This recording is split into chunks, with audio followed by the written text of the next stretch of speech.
오늘도 이제 마태복음 이 6장 계속해서 공부하겠습니다. 마태복음 6장 22절, 23절 두 절입니다. 마태복음 6장 22절과 23절.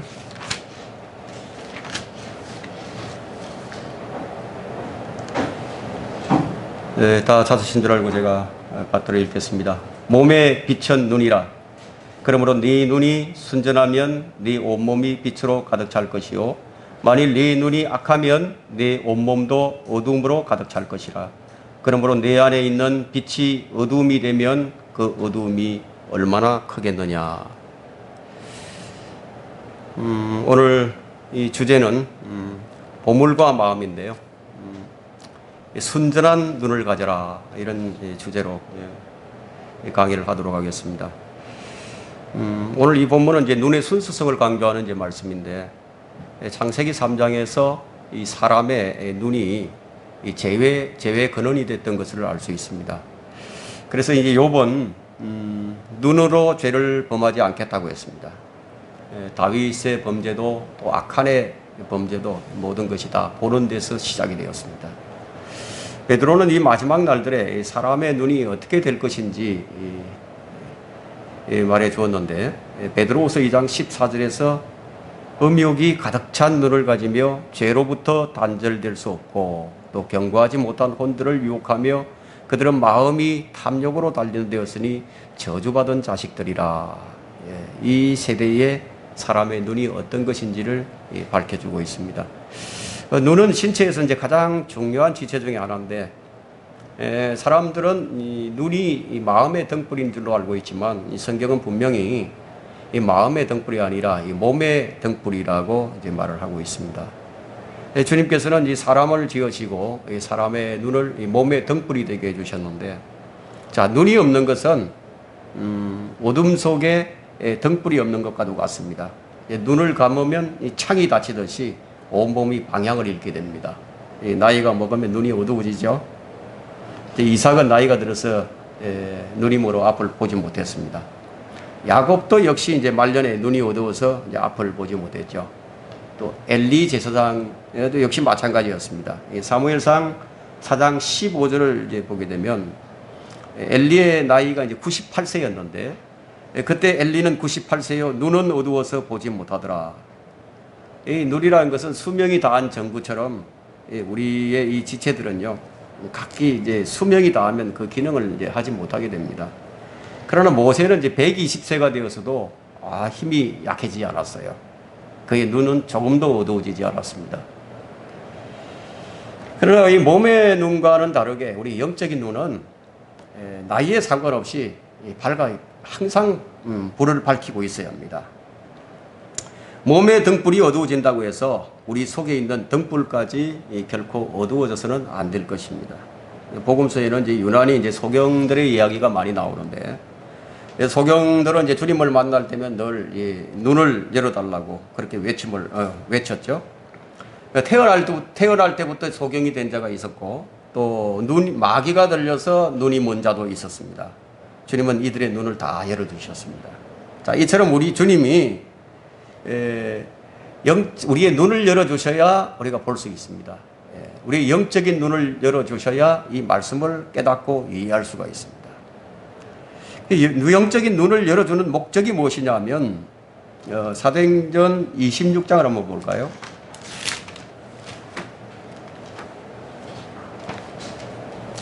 사도행전 26장 18절을 한번 보겠습니다.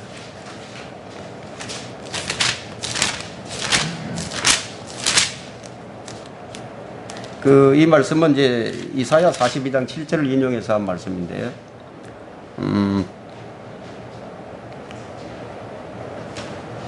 그들의 눈을 뜨게 하여 흑암에서 광명으로 사탄의 권세에서 하나님께로 돌아서게 하며 그들로 죄사함을 받게 하고 내 안에 있는 믿음으로 거룩하게 된 사람들 가운데서 유업을 받게 하려는 것이라고 하였나이다. 영적인 눈이 열려야 주의 법에서 나오는 기이한 것들을 이제 볼 수 있습니다.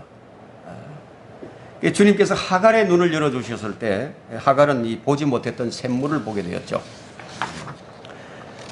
창세기 21장 19절에서 하나님께서 그녀의 눈을 열어주시니 그녀가 샘물을 보고 가서 물을 병에다 채워 아이에게 주어 마시게 하더라. 하나님께서 발람의 눈을 열어주셨을 때 그는 주의 천사를 볼 수가 있었죠. 또 하나님께서 엘리사의 기도를 들으시고 청년의 눈을 열어주셨을 때 청년은 불병거를 보았습니다. 이 믿음의 눈이라는 것은 허벌 망원경을 가지고 우주를 보는 것보다도 더 멀리 볼 수 있는 것이 우리 믿음의 눈입니다. 영적인 눈으로 볼 때는요, 우리가 시간을 거슬러서 이전의 세계를 볼 수도 있고 다가오는 세계를 볼 수도 있습니다. 자, 우리 육체에 있어서 가장 불편을 주는 장애가 바로 이 보지 못하는 장애입니다. 이 사도 바울은 이 눈에 가시가 있었는데 고린도후서 12장 7절에서 지극히 위대한 계시들의 풍성함으로 인하여 내가 자고하지 않도록 육체의 한 가시 즉 사탄의 사자를 내게 주었으니 그가 나를 쳐서 자고하지 못하게 하려 함이라. 바울만큼 풍성한 계시를 받은 사람도 없었죠. 교만해질 수 있는 요인이 가장 많은 사람이 이제 바울이었습니다. 그런데 바울이 자고하지 못하도록 주님께서 그의 눈에 가시를 주셨어요. 가장 불편한 장애가 바로 이 보지 못하는 장애인데, 그런데 천년왕국 때가 되면은 소경은 없어집니다. 이사야 29장 18절에는 그날에는 기머거리가 책의 말들을 들을 것이며 소경의 눈이 어두컴컴함에서와 어두움에서 볼 것이라. 천년왕국에는 장애인이 없습니다. 지금 이 시대에 예수 그리스도를 믿지 않는 자들은 모두 영적 소경들입니다. 이 영적 소경들은 복음을 통해서 눈을 뜨게 되는데 거듭나서 새로운 피조물이 되어야 하는 겁니다. 우리는 오늘 주님이 주신 주님 말씀하신 이 순전한 눈에 대해서 좀 살펴보고자 합니다. 눈은 몸의 빛은 눈이라. 그러므로 네 눈이 순전하면 네 온몸이 빛으로 가득 찰 것이요 만일 네 눈이 악하면 네 온몸도 어둠으로 가득 찰 것이라. 그러므로 네 안에 있는 빛이 어두움이 되면 그 어둠이 얼마나 크겠느냐. 여러분, 눈이 순전하다. 이게 눈이 순전하다는 것을 무엇으로 표현할 수 있죠? 눈이 순전하다. 눈이 순전하다는 것은 한 눈으로 두 곳을 보지 않는 것이에요. 곁눈질하지 않는 것입니다. 비둘기는 곁눈질을 하지 않아요. 눈동자가 따로따로 놀 수가 없습니다. 그래서 성경은 우리 주님의 눈을 이 비둘기의 눈으로 표현했는데, 솔로몬의 노래 5장 12절에서 주님의 눈은 어떻게 표현되었냐면 그의 눈은 강가의 비둘기 눈처럼 젖으로 씻겨져 알맞게 박혀 있도다. 주님은 항상 이 순전한 눈으로 우리 교회를 바라보고 있습니다. 신랑 되신 주님은 신부인 교회를 향해서 보라 나의 사랑아 너는 어여쁘고 보라 너는 어여쁘도다 너는 비둘기의 눈을 가졌도다. 자, 우리 그리스도인들은 이 비둘기의 눈을 가져야 됩니다. 주님처럼. 그 말의 의미는 그리스도의 눈이 항상 예수 그리스도를 바라보는 눈이라야 한다는 겁니다. 자, 우리의 눈이 빛이신 한 분 예수 그리스도를 바라볼 때야 그때서야 우리 마음이 빛으로 가득 채워집니다. 그래서 성경은 믿음의 창사요 완성자이신 예수를 바라보자라고 말씀하시는 겁니다. 나의 눈이 예수님을 보는 눈이라면 내 마음의 빛으로 가득 채워질 것입니다. 눈은 빛을 만들 수는 없으나 빛에 반응할 수 있는 기관이에요. 빛이신 주님을 향해 눈을 들기만 하면 빛은 저절로 우리 마음을 채워지게 되는 거예요. 그래서 에베소서 6장 6절에서는 마음으로부터 하나님의 뜻을 행하는 것이 순전한 마음이라고 했어요. 골로새서 3장 22절에도요. 종들아 육신에 따른 너희 주인들에게 모든 일에 순종하되 사람을 기쁘게 하는 것처럼 눈가림으로 섬기지 말고 하나님을 두려워하여 순전한 마음으로 하라고 했습니다. 성경은 눈가림으로 섬기지 말라고 하는데 위선적인 섬김은 화를 불러오게 됩니다. 이 사람이 무엇을 바라보는가? 그것이 그 사람의 생을 좌우하게 됩니다. 눈은 입과 더불어서 죄의 발단이 되기도 했는데 아칸 그리고 롯, 삼손, 다윗은요 눈으로 바라보는 데서부터 죄가 비롯되었습니다. 그들의 비극적인 삶의 실패는요 이 순전한 눈을 갖지 못한 데서 비롯되었습니다. 욥은 이 눈의 중요성, 눈으로 보는 것이 삶의 행동과 가치관, 이 복과 저주에 미치는 능력을 잘 알고 있었기 때문에 그는 이렇게 말을 했습니다. 욥기 31장 1절에요. 한번 펼쳐볼까요? 욥기 31장 1절.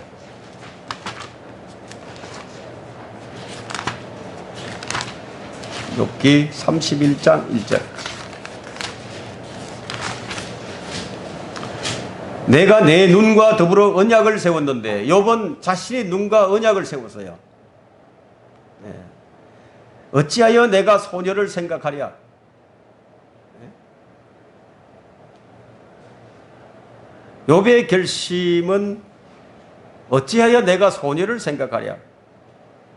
눈으로 보는 것뿐만 아니라 생각으로도 죄를 짓지 않겠다는 그런 결심이에요. 오늘날은 이제 SNS 시대라고 하는데 그 영상 시대죠. 미디어 시대.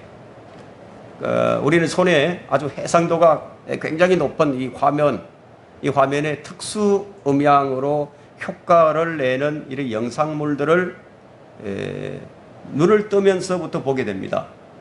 가히 환상적이라고 할 수 있죠.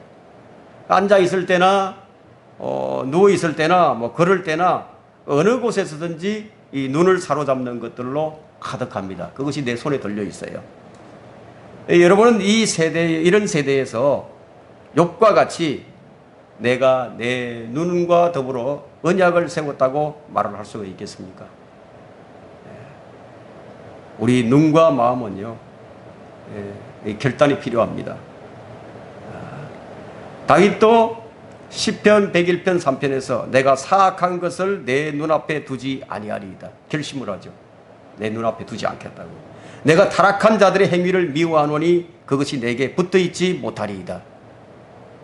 대단한 결심을 하고 있습니다. 자, 우리는 우리 눈을 이기지 못해요. 눈앞에 사악한 것을 두지 않아야 하는 거죠. 우리가 이기지 못하니까. 여러분 스스로 진단을 해보세요. 베드로후서 2장 14절에서 음욕이 가득 찬 눈을 가지며 죄로부터 단절될 수 없고 경고하지 못한 혼들을 유혹하며 무엇이 이렇게 하고 있죠? 이 시대에 우리가 눈으로 보는 모든 것이 그렇습니다. 그들은 마음이 탐욕으로 단련되었으니 저주받은 자식들이라. 가장 많이 범람하는 것이 음란물들입니다. 음란 매체, 음란 사이트, 남녀노소 가리지 않고요, 이 경고하지 못한 혼들을 노략질합니다. 모두 음욕을 자극하는 것들로 가득 차죠. 그 주님께서는 이제 이스라엘 백성들이 가나안 땅에 들어가면은 너희가 무엇을 주의해야 할 것인지 그것을 알려주셨는데, 너희가 요단을 건너 가나안 땅으로 들어가거든 그 땅 거민을 너희 앞에서 다 몰아내고 그들의 모든 그림들을 파괴하고 모든 부어 만든 형상들을 다 파괴하며 산당들을 다 뽑아낼 것이며 하고 민수기 33장 51절과 52절에 이제 말을 합니다. 여기서 이제 그림은 이제 음란물이죠. 이사야 3장 16절에도 또 주가 말하노라 시온의 딸들이 교만하며 내민 목과 음탕한 눈으로 걸으며 그들이 다닐 때는 종종 걸음을 치며 발에서는 짤랑짤랑 소리를 내는도다. 유혹을 하는 거죠. 여인들이 유혹을 합니다. 자, 그 시대와 지금 이 시대가 다른 게 뭐가 있죠? 자신의 몸을 가리기 위해서 입는 옷이 이제는 누군가의 시선을 끌기 위해서 입는 옷이 되어버리고 말았어요. 지금은 남자나 여자나 입는 옷은요, 누군가의 눈길을 사로잡기 위해서, 보여주기 위해서 입는 거예요.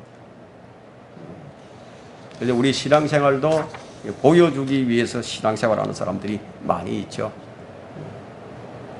눈이 순전하면 온몸이 밝아지지만 눈이 악해지면 온몸이 어두워지고 우리 안에 등불이 꺼져버립니다.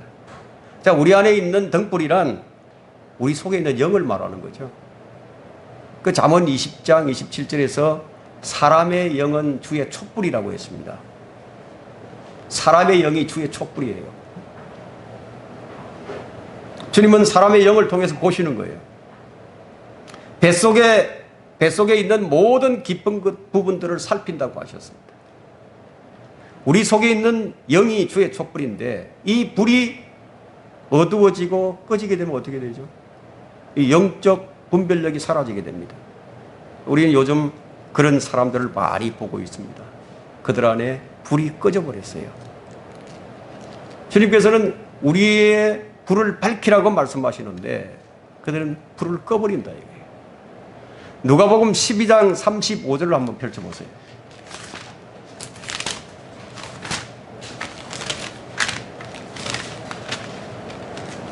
12장 35절에 우리가 어떻게 이 불을 켜놓고 있어야 하는 것인가? 너희 허리에 띠를 두르고 너희 등불을 밝히고 있으라. 너희 허리에 띠를 두르라고. 진리의 띠를 띠라고 에베소서에서는 말을 하고 있죠. 예, 너희 허리에 띠를 두르고 너희 등불을 밝히고 있으라. 어떤 경우에 우리 안에 있는 등불이 꺼져버리게 되는가? 누구든지 사악한 눈을 가지게 될 때요, 순전한 눈이 아닐 때 그 안에 있는 등불이 꺼져버립니다. 우리가 보지 않아야 할 것을 볼 때 우리 안에 있는 등불이 어두워지게 됩니다. 악한 눈을 가지게 될 때 그 사람 안에 있는 영은 어두워지게 됩니다. 그래서 영적 분별력을 잃어버리게 됩니다. 여러분들도 그런 사람들을 많이 보게 되는데 아마 왜 저 사람은 진리를 모르는 사람도 아닌데 그렇게나 성경 지식이 많은 사람이 왜 저러고 있지? 이런 사람을 보게 되죠. 그의 마음이 어두워져 버렸기 때문입니다.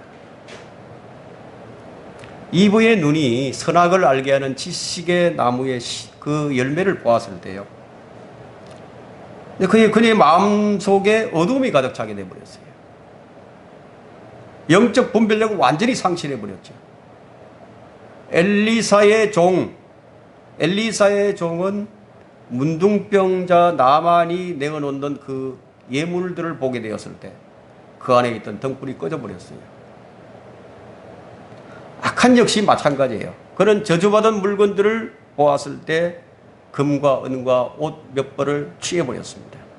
그 즉시 악한의 눈은 어두워지고 그의 마음은 잠언 13장 9절에 있는 말씀과 같이 의로운 자의 빛은 절구나 악인의 등불은 꺼지리라. 불이 꺼져버린 거예요. 욥기 21장 17절에는 악인의 촛불이 얼마나 자주 꺼지랴 이런 말씀을 하시는데, 악인의 촛불이 얼마나 자주 꺼지랴, 그들의 멸망이 그들에게 얼마나 자주 임하랴. 하나님께서는 그분의 진노 속에서 슬픔을 나누어 주시는도다.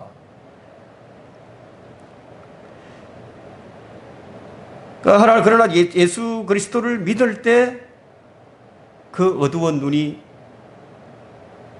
밝혀지게 됩니다. 그 눈을 덮었던 수건이 이제 벗겨지게 되죠. 어둠이 거치게 되는데 이것은 이제 우리의 체험이고 우리의 간증입니다. 세상에 오신 참 빛이신 예수 그리스도를 믿을 때 우리 안에는 어둠이 사라지게 됩니다. 근데 우리 눈을 어둡게 하는 것들이 우리 주변에 너무너무 많이 있습니다. 그리스도인들이 부모를 공경하지 않을 때도요, 이 마음의 불이 꺼져버립니다. 그래서 잠언 20장 20절에는 누구든지 자기 아버지나 자기 어머니를 저주하는 자의 등불은 깊은 흑암 중에 꺼지리라. 부모에게 효도하고 순종하는 것은요, 주님께서 매우 기뻐하시는 일입니다. 근데 아무리 주님을 잘 섬기고 또 주의 일을 많이 한다 해도 이 부모를 공경하지 않는 자는 그의 마음은 이제 불이 꺼져 있는 거예요. 우리가 주의할 것은 정직입니다. 우린 성경에 정직해야 하고 모든 부분에 있어서 정직해야 합니다. 우리 마음이 어두워지는 것은요, 순식간에 일어납니다. 자기 친구들에게 아첨하여 말을 하는 자는 그 자식들의 눈마저 어둡게 되리라고 욥기 17장 5절에 말씀하시는데, 간사한 자들을 보면요, 그 자식들도 그 간사함을 대물림하는 것을 볼 수 있습니다. 야비한 자, 비열한 자, 그 아비의 그 자식이라는 말이 괜히 나오는 것이 아닙니다. 자기 이웃에게 아첨하는 자는 자기 발에다, 자기 밭에다 그물을 치는 것이니라. 잠언 29장 5절에 말씀하고 있고, 또 시편 12편 3절에서는 주께서는 모든 아첨하는 입술과 교만한 것들을 말하는 혀를 끊으시리라. 그리고 요한일서 2장 9절에는 그 빛 가운데 있다고 말하면서 자기 형제를 미워하는 자는 지금까지도 어두움 가운데 있느니라.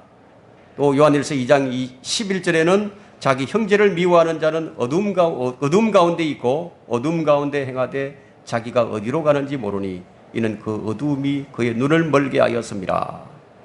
자, 이런 것들이 우리의 눈을 어둡게 하는 것들입니다. 그렇다면 우리의 눈을 밝게 하는 것은 무엇인가 하는 거예요. 우리의 눈을 밝혀주는 것, 바로 이 세상에 비치신 우리 예수 그리스도입니다. 우리 주님이 이 세상의 빛이시죠. 주님은 빛을 비추시는 분이십니다. 잠언 29장 13절 한번 펼쳐보세요.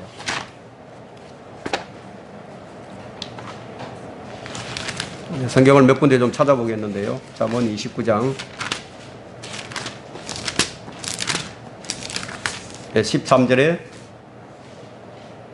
가난한 자와 포악한 자가 함께 모여 있거니와 주께서는 그들 눈에 모두 빛을 비추시니라. 빛이신 주님께서 우리에게 빛을 주시기 위해서 빛을 비추십니다. 어떻게 밝혀주시는가 하면요, 에베소서 1장 18절에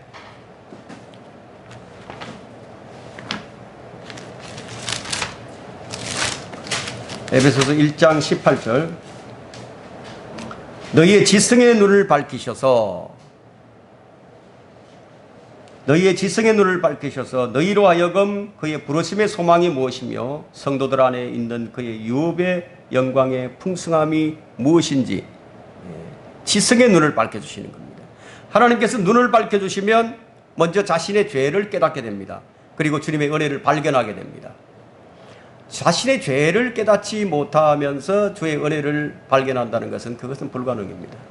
자신의 죄를 먼저 깨달아야 합니다. 하나님께서 우리를 위해 행하신 일들, 그리고 우리를 위해 예비하신 것들을 알게 되죠.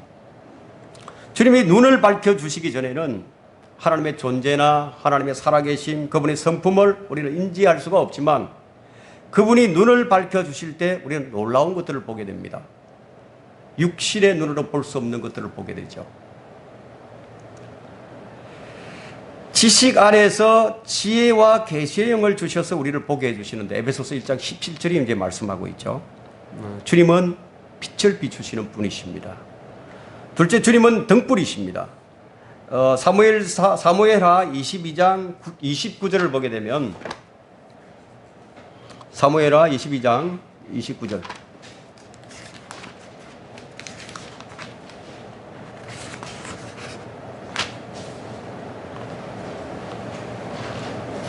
오 주여, 주께서는 나의 등불이시니 주께서 나의 어두움을 밝히실 것임이니이다. 주님이 등불이에요. 주님이 등불이고 또 주님이 등불을 밝히시는 불입니다. 이 말씀이 주는 의미가 뭐냐면, 영적인 것은 내게 아무것도 없다는 것을 보여줍니다. 말하자면 우리 스스로 빛을 만들 수도 없다는 것이죠. 주님이 나의 등불이십니다. 내 안에 있는 등불을 밝히시는 것은요, 우리 자신의 몫이 아니라 주님이 하실 일이에요. 우리가 할 일은 뭐냐? 빛이신 주님을 앙망하는 겁니다. 그리고 빛이신 주님을 믿는 것이 전부예요. 우리가 이 바닷가에, 해변가에 나가서 윈드서핑을 할 수 있어요. 하지만 우리는 파도를 일으킬 수는 없죠. 바람을 일으켜서 파도를 일으키시는 분은 주님이십니다. 우리는 이것을 잊지 않아야 합니다. 즉, 주체가 누구냐는 거죠. 이것이 자기 중심에서 주님 중심으로 살게 하는 중요한 요인이 됩니다. 이것은 우리의 본성이 얼마나 강력하게 방해를 하고 있는가를 보여주는 거예요. 우리는 다만 그분이 비추는 이 빛을 받아들이고 또 그분이 밝혀주실 때 이 기쁨으로 우리가 그것을 보게 되는 겁니다. 이 성도들이 이것에 대한 오해가 있는데 자신의 기도가, 자신의 섬김이 자신의 지성의 눈을 비추는 것으로 착각을 하는 거예요. 우리 눈을 열어주시는 분이 주님이시고 내 등불을 밝혀주시는 분도 주님이신데, 그렇다면 우리가 해야 할 일은 주님이 빛을 비추어 주실 수 있도록 내 자신을 내어드리는 거예요. 그것을 위해서 내가 간구하는 겁니다. 우리가 주님의 뜻과 계획을 알고 또 그분이 어떤 분이신지 우리가 알게 될 때 우리가 해야 할 일이 그것을 믿고 기도하는 것뿐이죠.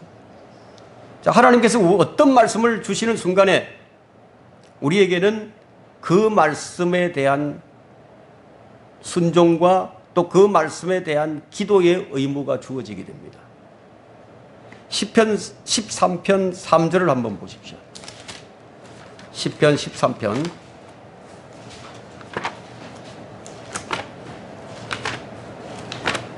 시편 13편 3절을 보세요. 오 주 나의 하나님이여, 내게 유념하시고 말을 들어주소서. 나의 눈을 밝히셔서 나로 죽음의 잠을 자지 않게 하소서. 자, 우리 성도들에게 가장 중요한 말씀입니다. 우리의 책무가 뭐예요? 우리의 책무는 잠을 자지 않는 거예요. 잠을 자지 않고 깨어 있는 거예요. 불을 밝히고 있는 거예요. 불 꺼진 상태, 성령이 소멸된 상태를 우리가 만들어서는 안 되는 겁니다. 그렇게 하기 위해서는 주님께 간구해야 됩니다. 나의 눈을 밝혀주셔서 나로 하여금 죽음의 잠을 자지 않게 해달라고. 이런 기도는 우리에게 절대적으로 필요한 것입니다. 이걸 유지하기 위해서 주님 말씀에서 나오는 우리는 영적 진리들을 우리가 봐야 하는 거예요. 우리 눈으로 봐야 된다 이거예요. 다윗은 자신의 눈을 밝혀줄 것을 기도했는데 시편 119편 18절에서 내 눈을 열어주소서, 그리하시면 내가 주의 법에 경이로운 것들을 보리이다. 자신 스스로 본다고 하지 않았어요. 열어달라고 하시죠. 그래서 우리가 성경을 아무리 읽어도 깨닫지 못하는 이유는요, 자신이 하려고 하기 때문에 깨닫지 못합니다. 우리가 성경을 읽을 때마다 항상 주님께 먼저 기도하고 내 눈을 열어주셔서 그것을 이해하고 깨달을 수 있는 그것을 도움을 요청을 해야죠. 주님께서 해주셔야만 가능한 것인데, 다윗은 주님께서 눈을 밝히시고 등불을 밝혀주시는 분이라는 사실을 너무나 잘 알고 있었고 또 그것을 믿었기 때문에 그는 그렇게 기도를 한 것입니다. 우리가 알고 믿는 것이 이 기도의 근거가 됩니다. 우리가 모르게 되면요, 어떻게 기도해야 할지를 모르죠. 알아야 어떻게 기도할 것인지 알게 되죠. 우리가 중보의 기도를 하기 위해서요, 상대의 필요를 알아야 우리가 구체적으로 기도해 줄 수가 있습니다. 우리가 기도하지 않으면 나를 향하신 하나님의 계획이 있다 할지라도 내가 그것을 체험할 수도 없고 또 맛을 볼 수도 없어요. 기도할 때 영적인 눈이 열리는 것을 우리는 경험하게 됩니다. 이 지각의 눈이 열려야 자신을 향한 하나님의 계획과 또 영광의 소망을 알게 됩니다. 주님께서 내 눈을 열어주셔야만이 주님께서 내 안에서 일하고 계시다는 것을 볼 수 있게 되는 겁니다. 눈을 열어주셔서 말씀을 깨닫게 하소서. 이런 것은 우리에게 절실히 필요한 기도입니다. 세 번째, 주의 말씀이 눈을 밝혀주는데 시편 19편 8절을 한번 펼쳐보십시오. 시편 19편 8절에 주의 규례는 정당하여 마음을 기쁘게 하며 주의 계명은 순수하여 눈을 밝게 하는도다. 주님께서 눈을 열어주셔서 이제 주의 말씀을 깨닫게 되면 그 말씀이 이제 우리 마음을 기쁘게 해주는 거예요. 여러분들은 이 말씀을 읽다가 이 깨달음을 통해서 이 마음의 기쁨이 충만한 것을 경험하신 적이 있으십니까? 이런 것이 자주 있어야 돼요. 주님께서 라오디게아 교회에 말씀하시기를 안약을 사서 눈에 발라 보게 하라고 말씀을 하셨는데, 하나님의 말씀은 안약이에요. 안약. 우리는 이 성경을 통해서 우리는 보이지 않는 하나님을 보게 되고 셋째 하늘에 있는 거룩한 도성을 보게 됩니다. 그리고 장차 오게 될 천년왕국을 보게 되죠. 그리고 말씀의 거울로 우리 자신을 들여다보게 됩니다. 바울은 자신 안에 선한 것이 거하지 않는 줄을 처음에 잘 몰랐죠. 자신 안에 선한 것이라고는 조금도 거하지 않는다는 것을 잘 몰랐어요. 자기 지체 안에 이 죄의 법이 있는 줄도 잘 몰랐어요. 그 죄의 법이 자신을 사로잡고 있다는 사실도 잘 몰랐어요. 그리고 자신이 얼마나 사악한 죄인인지 잘 알지 못했어요. 그러나 하나님의 말씀이 내면에 들어오게 되었을 때 그는 자신의 본질을 본 것이에요. 자신이 얼마나 비참한 것인가를 알게 된 것이죠. 그는 이제 말씀을 알면서 또 알면 알수록 자신의 죄악됨을 더욱 깊이 깨닫게 되었습니다. 말씀이 눈을 밝게 해주셨기 때문이에요. 교회가 자신이 벌거벗은 것을 알지 못하는 것은요, 그 교회의 말씀에 불이 꺼져버렸기 때문이에요. 하나님께서는 우리 눈을 밝히시는 분이신데 하나님께서 밝혀주신 눈을 계속 우리가 유지하기 위해서는 항상 하나님의 은혜를 힘입고 살아야 됩니다. 그 디도서 2장 11절 한번 펼쳐볼까요?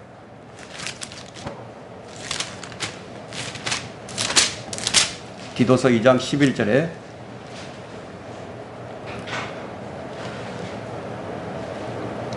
이는 구원을 주시는 하나님의 은혜가 모든 사람에게 나타나서 우리를 가르치시되 불경건과 세상 정욕들을 거부하고 우리로 신중하며 의롭고 경건하게 이 현 세상을 살아가게 하시며 그 복된 소망 곧 위대한 하나님이신 우리 구주 예수 그리스도의 영광스러운 나타나심을 기다리게 하셨음이니 나의 생활에 방금 읽은 이 말씀과 연관이 관련이 잘 되지 않는다면요, 내 생활 뭔가 잘못되어 있는 거예요. 주님의 은혜가 나를 가르치는 것을 내가 모른다 이거예요. 주님의 은혜가 나를 불경건과 세상의 정욕들을 거부하게 하고 나로 하여금 신중하게 만들어주고 또 의롭게 하고 경건하게 이 현 세상을 살아가게 하신다는 것을 잘 이해하지 못하게 된다면요, 뭔가 잘못되어 있는 거예요. 우리가 주님을 기다리는 것도 하나님의 은혜에 의해서 기다리는 거예요. 사실 우리는 주님을 기다리지 않습니다. 주님의 은혜가 아니라면요. 나의 생활에 이런 자세가 나와야 한다는 겁니다. 바벨론 포로 생활을 하던 유대 백성들이 하나님의 은혜가 아니었다면 라고 에스라가 말을 하죠. 에스라 9장 8절에서 이제 잠시 동안 주 우리 하나님으로부터 은혜가 내려 우리에게 남은 자들을 남겨주어 피하게 하셨고 그의 성소 안에서 우리에게 몫을 주셨으니 이는 하나님께서 우리의 눈을 밝혀주사 노예 생활 가운데서 우리를 조금 소생시키려 하심이니이다. 하나님의 은혜의 핵심은 하나님께서 이 예수 그리스도를 우리에게 주셨다는 거예요. 사실 우리 민족은 어떤 민족보다도 하나님의 은혜를 많이 입은 민족입니다. 우리나라도 이스라엘처럼 아주 소수 민족이고 약하죠. 이스라엘이 하나님의 은혜를 가장 많이 입었던 것처럼 우리도 하나님의 은혜를 참 많이 입었어요.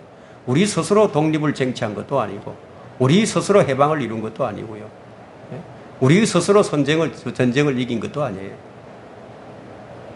이렇게 볼 때 하나님의 은혜가 얼마나 큰 것인지 알 수가 있죠.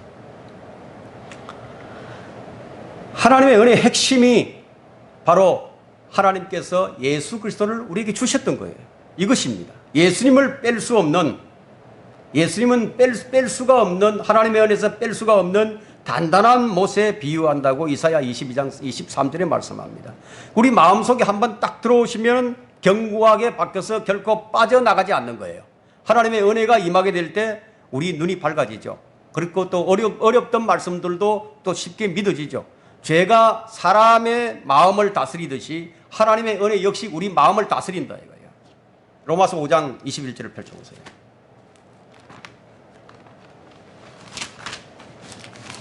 5장 21절에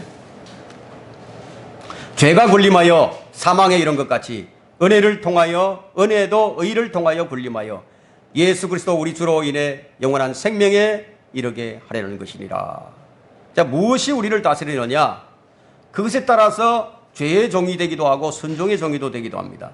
하나님의 은혜가 우리를 다스릴 때 무엇이 나타나게 되느냐면 우리는 은혜로운 말을 하게 되고요. 은혜로운 성품을 가지게 되고 은혜로운 교제를 이루게 됩니다. 하나님의 은혜가 우리를 가르친다 이거예요. 무엇을 가르쳐 주시죠? 우리가 구원받은 후에 우리가 이 땅에서 어떻게 살아가야 하는 것인가를 가르쳐 주신다는 겁니다. 이 순전한 눈이 무엇이죠? 순전한 눈은 눈을 어둡게 하는 것과 눈을 밝히는 것이 무엇이죠? 우리는 이 성경을 통해서 이것을 살펴봤습니다. 주님께서 미워하시는 눈이 있고 또 주님께서 사랑하시는 눈이 있다 이거예요. 이제 주님은 모든 것을 다 준비해 두셨습니다. 이제 공은 우리에게 넘어와 있는 거예요. 우리가 어떤 눈을 가지고 살아야 할지를 이것은 우리의 몫이에요. 그 결과도 당연히 우리의 몫입니다. 그리스도의 심판석이 우리를 기다리고 있습니다. 거기에서 우리는 후회하지 않는 사람이 되어야 할 것입니다. 오늘 여기까지 하겠습니다.